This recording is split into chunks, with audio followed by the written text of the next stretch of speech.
Nestled in the rugged, fertile mountains of the southern Caucasus, the disputed territory of Nagorno-Karabakh is once again in the headlines.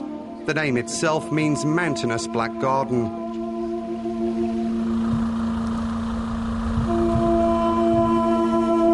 Armenians, who make up 95% of the population in Nagorno-Karabakh, call their homeland the Strong Forest. Built in the 12th century, this monastery is typical of most Armenian structures.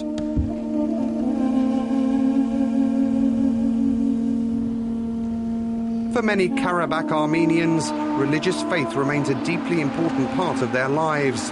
The region is dotted with hundreds of traditional Armenian churches and monasteries. Karabakh is a fascinating region which has very much the same culture as Armenia. We are in a real Armenian region with a Christian background, which is very important. We are in the heart of Armenia, but not in a political sense. That is also very interesting. An enclave of Azerbaijan, Nagorno-Karabakh declared independence in 1991 following the collapse of the Soviet Union. It resulted in a fierce war between Armenia and Azerbaijan. The conflict finally ended in 1994 after a Russian-brokered ceasefire.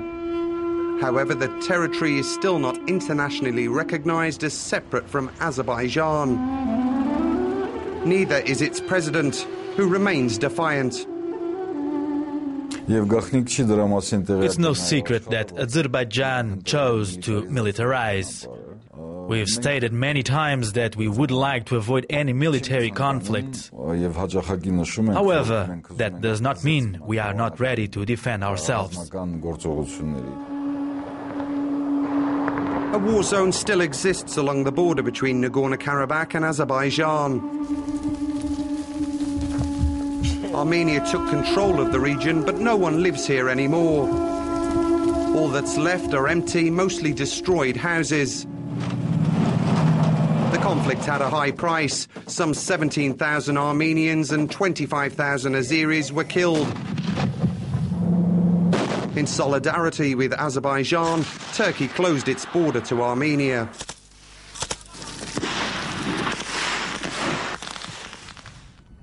Nearly 1 million people were also displaced by the war. For Azerbaijan, the annexation of Nagorno-Karabakh was an act of occupation. But for many inside the territory, it was seen as an act of liberation.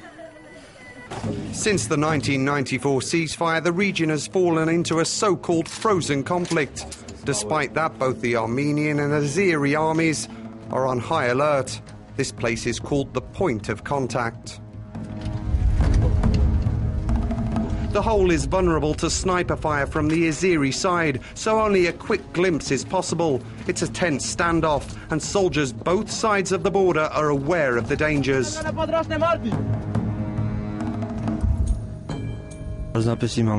want peace for my country, that's why we're here.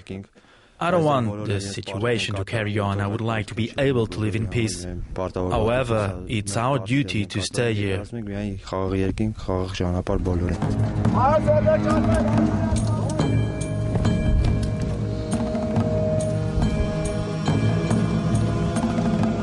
Travelling along the border remains dicey. Next to the road, the former war zone is still full of landmines. It will take years to get rid of them all. Many Armenians living inside Azerbaijan have also moved to the region. They were forced to flee after large-scale anti-Armenian riots in the Azeri capital, Baku, in 1988. While their relatives fled to different parts of the world, the Sarkissian family decided to escape to Nagorno-Karabakh. It's not been easy, but after both he and his wife Laura found a job, Michael feels the hardship they've encountered has been worth it. So that's why I became a journalist.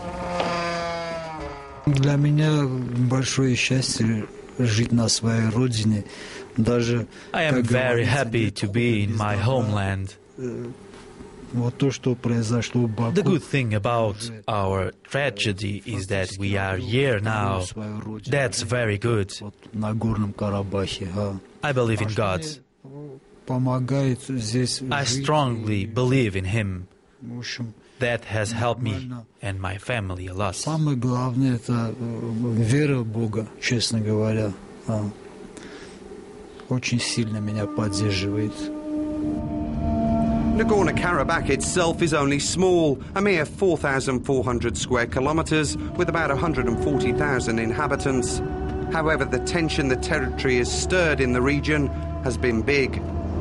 But now there are hopes that that hostility may be easing. Both Turkey and Armenia's presidents met twice recently, attending their respective countries' Football World Cup qualifiers. The two leaders also signed an historic agreement in October to establish diplomatic relations and lift border restrictions for the first time since the 1990s conflict. Equally significant was the meeting at the end of November between the Armenian and Azeri governments, with both presidents committing to resolve their difficulties over Nagorno-Karabakh peacefully. Despite Armenia and Turkey agreeing to open their borders, the agreement must still be signed by the Turkish parliament. However, Armenia's president remains positive. Armenians and Turks should be able to ratify the protocols because both our parties have the majority in our respective parliaments. We must use our political will, otherwise what was the point of signing the protocols? We are ready to ratify and we expect Turkey to do the same. Meanwhile, Nagorno-Karabakh remains internationally isolated. Many observers believe a direct corridor without restrictions to Armenia could relieve tensions and allow the territory to export more of its mineral resources, such as copper and gold. Since 2002, one company has started extracting both.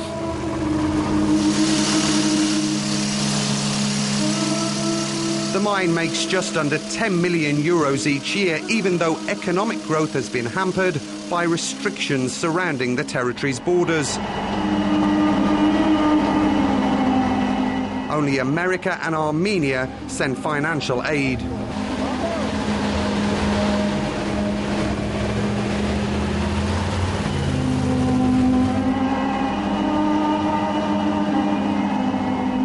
The bitter rivalry between ethnic Armenians and Azeris in Nagorno-Karabakh dates back centuries.